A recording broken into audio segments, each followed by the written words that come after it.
Hi guys, मैं गुड्डू स्वागत करता हूं आपका आपके चैनल सगुन गुरुकुल एकेडमी पर।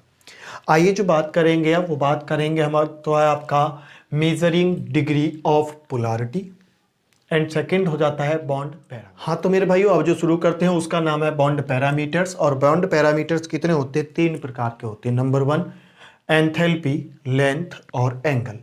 नंबर 1 जो आपका बॉन्ड एंथैल्पी आती है, बॉन्ड एंथैल्पी की डेफिनेशन आपकी स्क्रीन पर आ रही है। तो आइए देखते हैं क्या कहते हैं। Is defined as the amount of energy required to break 1 mole of bond of a particular types between two atoms in a gaseous state.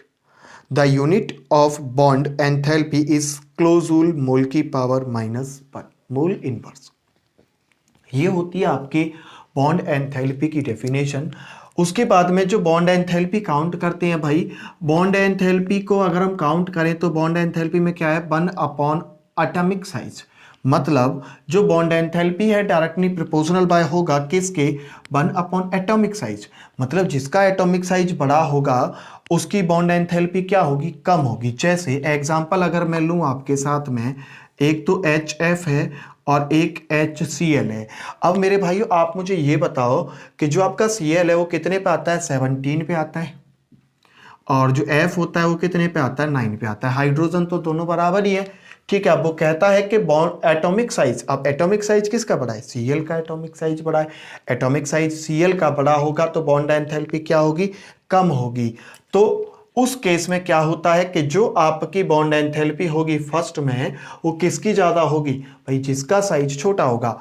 जिसका साइज छोटा होगा तो साइज किसका छोटा है यहाँ पे? F का। तो पहला एग्जांपल तो हो गया आपका ये, जो आपका किस पे होता है? Bond enthalpy directly inversely proportional bye atomic size. दूसरा होता है आपका multiplicity of bond. Multiplicity of bond means क्या होता है? आबंध की बहुलता। भाई जो आबंध है, जो बॉन्ड बनते हैं, जैसे मैं एग्जांपल आपको यहाँ पे लूं तो मैं एग्जांपल ये ले सकता हूं कि C सिंगल बॉन्ड C और C double bond C triple bond C। अब यहां पे जो आपके बॉन्ड हैं, बॉन्ड की मल्टीप्लिसिटी किसकी अधिक है? बताइए सबसे ज्यादा किसकी अधिक है? भाई बॉन्ड एंथैल्पी, जो आपका बॉन्ड एंथैल्पी है, बॉन्ड एंथैल्पी किसकी अधिक है? भाई bond enthalpy directly proportional by multiplicity of bond, बंध बहुलता। तो सबसे अधिक किसकी होती है भाई? ट्रिपल बॉन्ड की, उसके बाद में डबल बॉन्ड की और इसके बाद में होती है आपके सिंगल बॉन्ड की। ठीक है, तो आपकी जो बॉन्ड एंथैल्पी जो होती है वो डायरेक्टली प्रोपोर्शनल बाय होती है किसके? Multiplicity of bond. नंबर दूसरा क्या होता है आपका? बॉन्ड एंथैल्पी इनवर्सली प्रोपोर्शनल होती है किसके? एटॉमिक साइज के। अब आती है बात आपके बॉन्ड लेंथ की, जो बॉन्ड लंबाई होती है। भाई आबंध लंबाई, तो आबंध लंबाई की जो डेफिनेशन है आपकी स्क्रीन पर आ रही है। देखिएगा कि जो बॉन्ड लेंथ होती है वो क्या होता है। देखिए bond length is defined as the equilibrium distance between the nucleus of two bonded atoms in molecules. ठीक, तो आइए बात करते हैं अब इसकी। ठीक है, डेफिनेशन तो हो गई, लिख ली होगी, चलिए समझ भी लिया होगा। तो समझना ये है केवल बॉन्ड लेंथ कहाँ पे ज्यादा होगी कहाँ पे कम होगी, समझना ये है। बॉन्ड लेंथ जो होती है वो डायरेक्टली प्रोपोर्शनल बाय होती है किसके? एटॉमिक साइज के। भाई जितना बड़ा साइज होगा उतनी बड़ी क्या होगी यहाँ पे? आपकी बॉन्ड लेंथ होगी। जैसे अगर मैं एग्जांपल लूं यहाँ पे, तो एग्जांपल मैं फिर से यही ले सकता हूं कि HCF, HF और HCl। ठीक, अब एटॉमिक साइज किसका बड़ा है? इसका तो 9 है, इसका 17 है। तो एटॉमिक साइज किसका बड़ा होगा? एटॉमिक साइज बड़ा होगा Cl का। तो बॉन्ड लेंथ किसकी बड़ी होगी? Cl की। पहला एग्जांपल आया समझ में? भाई यहां पे कितना है? यहां पे 17 है, यहां पे 9 है। यहां पे कितने सेल आएंगे? कितनी कक्षाएं आएंगी? तो पहली हो गई, दूसरी में 8 हो गए, तीसरी में चला जाएगा, वो 17 है।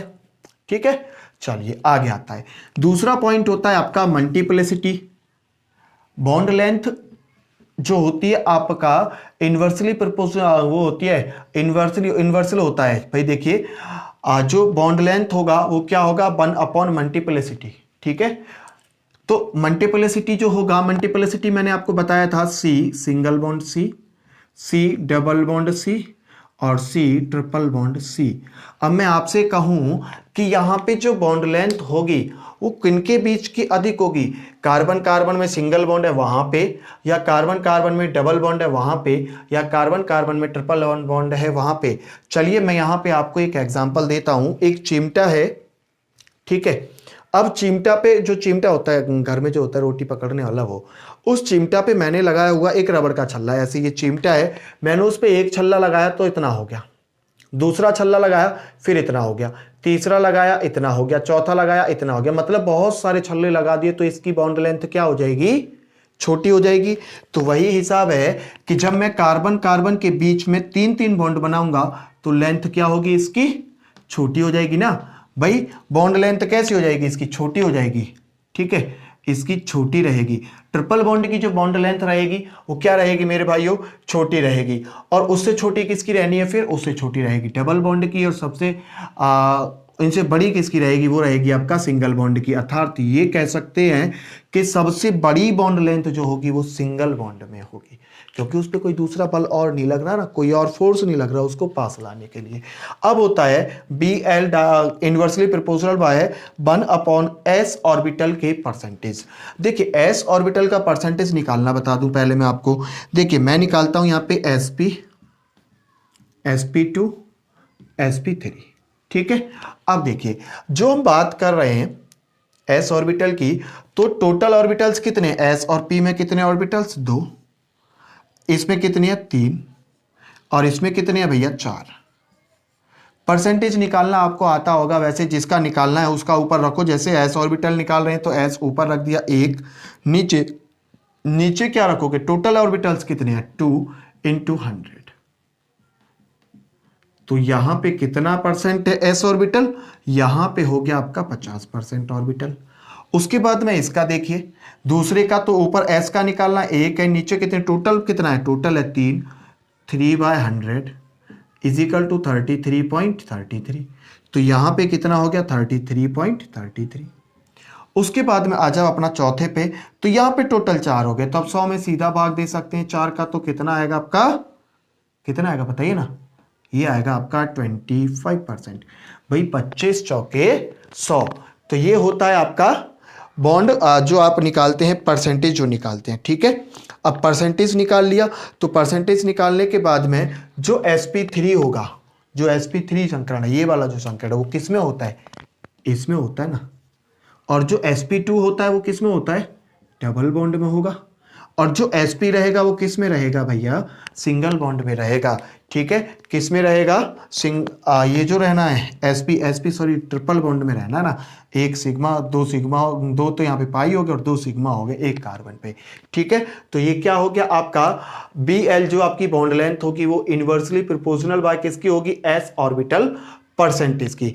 मतलब s ऑर्बिटल बढ़ेगा, s ऑर्बिटल का जो परसेंटेज बढ़ेगा तो बॉन्ड लेंथ क्या होगी, कम होगी। वही ऊपर वाला ही केस है कि यहाँ पे s ऑर्बिटल परसेंटेज बढ़ कहाँ पे रहा है, बढ़ा इधर है, तो बॉन्ड लेंथ कैसी होगी, छोटी होगी। बॉन्ड लेंथ कैसी होगी, छोटी होगी। तो अब ये कैसे रहेगा, ऐसे रहेगा,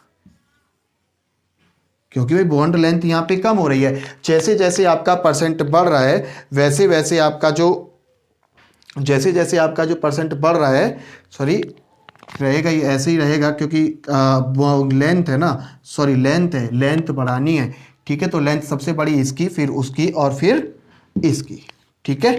तो ये तो परसेंटेज है, s ऑर्बिटल परसेंटेज है। अब आ जाइए बात अपना नेक्स्ट पे, जो अपना लास्ट टॉप पॉइंट है, जिसका नाम क्या हो जाता है मेरे भाई हो, उसका नाम हो जाता है बॉन्ड एंगल।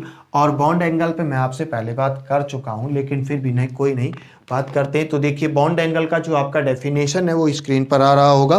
देखिए क्या कहता है बॉन्ड एंगल। बॉन्ड एंगल कहता है is defined as the angle between the orbitals containing bonding electrons pair around the central atom in a molecule, अब देखिए सबसे बड़ी बात यहाँ पे बस एक ही है, और वो मेरे भाई क्या है कि जो बॉन्ड एंगल होगा वो 1/, भाई जो इसके बॉन्ड एंगल जो होगा वो क्या होगा आपका, inversely proportional bye atomic size of central atom, of central atom. जैसे मैंने एग्जांपल यहाँ पे आपको कितने का लिया है भाई, मैं यहाँ पे एग्जांपल ले रहा हूँ आपका अभी तक जो लिया है HF लिया है और HCl लिया है। अब जो लेंगे हम कुछ भी ले ले, जैसे एग्जांपल देख लें एक बार कौन कौन से एग्जांपल लेने हैं, थोड़ा सा दिक्कत है, ठीक है। तो एग्जांपल ले लेते हैं NH3 और PH3। कौन कौन से, NH3 और PH3। देखिए NH3 और PH3, ठीक। क्योंकि यहाँ पे क्या कहा है उसने, सेंट्रल एटम को लेकर के बात की है ना, atomic size of central atom. तो सेंट्रल एटम कौन है भाई, अगर मैं इसकी संरचना बनाऊं N का, अगर मैं डायग्राम बनाता हूं तो कैसा बनता, कुछ ऐसे बना सकते हैं ना, कोई दिक्कत वाली बात नहीं है। चलिए तो H H H सिंपल ही बात कर रहे हैं। P, इस पे भी एक लोन पेयर, इस पे भी एक लोन पेयर, ये भी आपका H, ये भी आपका H और ये भी आपका H। सबसे बड़ी बात तो यहाँ पे एक है कि जो आपका नाइट्रोजन होता है, नाइट्रोजन कितने पे आता है, नाइट्रोजन आता है आपका 7 पे और फास्फोरस कितने पे आता है आपका 15 पे, ठीक है। तो ये कितने पे आता है 7 पे और ये आता है आपका 15 पे, एटॉमिक नंबर है ये।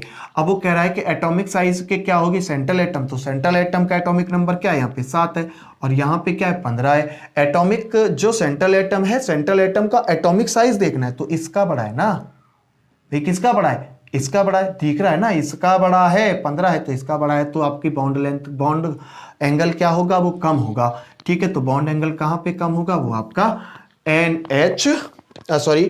PH3 का बॉन्ड एंगल कम होगा, ठीक है मेरे भाइयों। किसका कम होगा, PH3 का बॉन्ड एंगल यहां पे आपका कम होगा।